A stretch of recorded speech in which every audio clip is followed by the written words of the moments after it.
What is up, you guys? Nick here. If you're new, welcome. If you're returning, welcome back. In today's video, I want to give a big update on Square. This is a company I've been following for a long time now. I first told my subscribers to invest in them at $64 a share back in May, which would have put you up over 230% at this point. There have been a lot of developments since then, and I wanted to revisit and analyze their business moves, current and future, discuss whether there's more room for growth in the coming quarters, how will the economy emerging out of the health situation impact their revenues, and most importantly, whether you should currently sell, hold, or buy. I'm going to be breaking this video into 3 parts: recent developments, diversification, and future price predictions. But first, I've partnered with trading platform Webull. They are doing a promo ending in a few weeks. Sign up, deposit at least $100 into your account, and receive 4 free stocks worth up to $1,700. This is an absolute no-brainer. Webull is an amazing trading platform and in my opinion offers some of the best analytics in the game.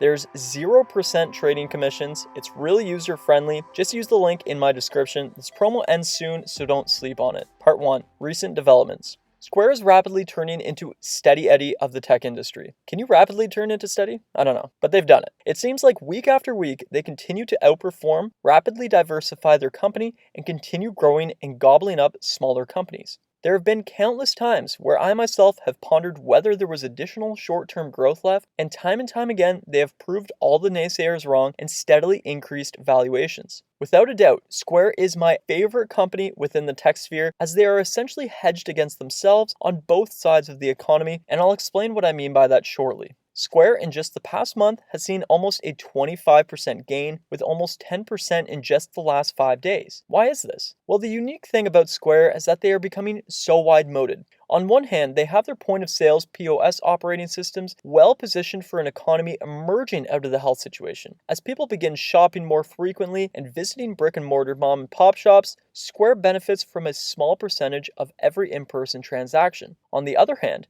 with Square's rapidly growing Cash App programs, Square benefits from a consumer moving onto the online sphere and receives a portion of every single online transaction. They have basically moved into both sides of the playing field and are gaining from basically all sales, virtual or in person. Because of this, Square is so uniquely positioned that regardless of short-term news regarding the health situation, Square's share price receives a boost either way. Investors are bullish on Square stock upon vaccine news, indicating future movement to brick-and-mortar stores, and investors are bullish on Square stock upon lockdown news, indicating a movement to the online capital distribution. With the recent surge in Bitcoin, Square's first 3 quarters of 2020 Bitcoin revenue increased to $2.82 billion.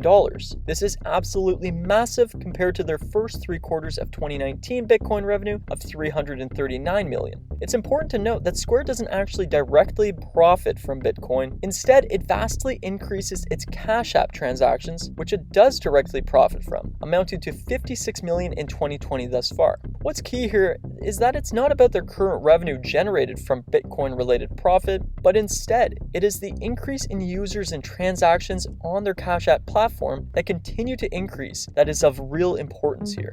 Cash App has generated $435 million in revenue in Q3 2020 alone, which represents a 174% year-over-year increase. This really is incredible and shows intense promise of continual exponential growth. Additionally, now with the ability of users to be able to trade stocks and Bitcoin on the Cash App continues to outperform and draw in an ever-increasing quantity of new users. More than 2.5 million customers moved stock brokerage accounts into Cash App just last quarter alone. This is exactly what we want to see from a growth company. Exponential increase quarter after quarter of new users and continual upticks in the amount the users are using their platforms. Part 2.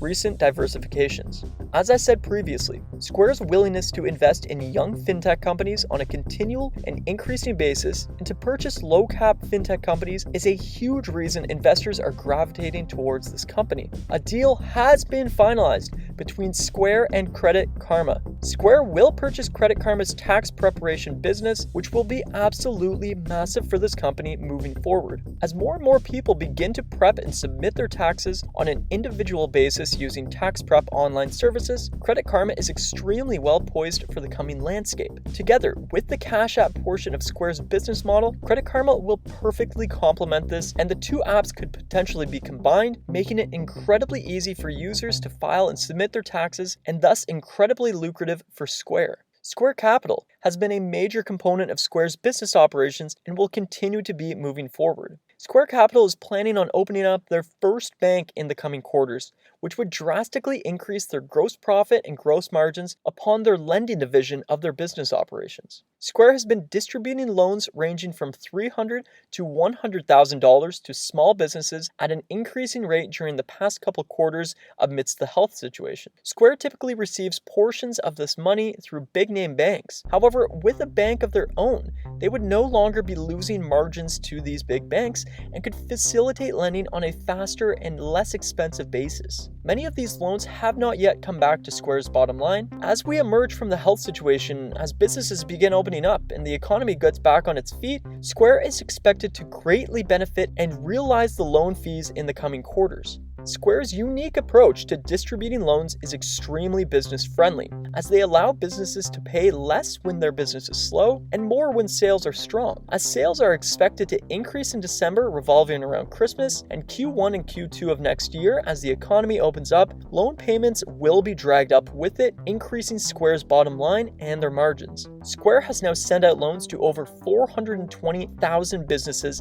at $7.7 billion. Part 3. Price prediction.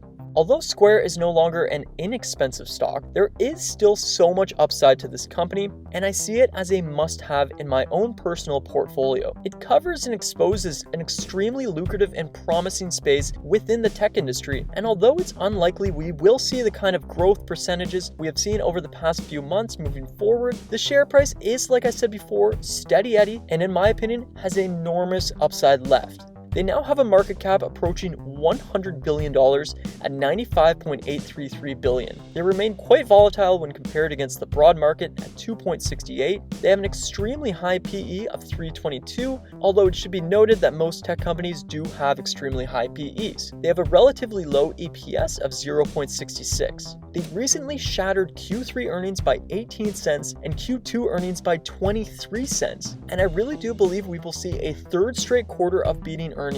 They reported Q3 revenues of a whopping $3.03 billion. This is about 75% of their total 2019 revenue. They were also in the green in earnings, posting $36.52 million. I really do think that with the continuous expansion of this company, their ability to invest in low-cap fintech companies, the increase in Cash App quarterly revenues and profits, their expected realization of loans in the coming quarters, their acquisition of Credit Karma's tax assembly tech, their domination in both the online and in-person movement of capital, their fantastic and experienced management led by Jack Dorsey at the helm, their movement into the stock brokerage and Bitcoin space, and their Square Bank propositions. Whew, I'm out of breath. There is really a lot to love about this company. They are truly one of my favorite companies out there right now, and they continue to exceed my expectations. They also have rumored plans to move into the worldwide underserved markets that generally lack pre-existing POS systems. This would be huge for the company moving forward, as they may indeed be the gold standard in terms of POS systems and their business-first approach. I would not be surprised to see a share price edge its way into the 300s by Q1 2021 and continue its steady and reliable increase throughout the remainder of 2021. As I previously said, there really is so much to love about this company, and they have made very few missteps in their rise. I will be keeping a very close eye on this company in the coming quarters, so make sure you subscribe, hit the like button for the YouTube algorithm. Don't forget to use the link in the description to sign up for Webull, deposit at least $100 and receive 4 free stocks worth up to $1,700. This really is an amazing deal. Anyways, thanks so much for watching. I'll see you all in the next video. Cheers.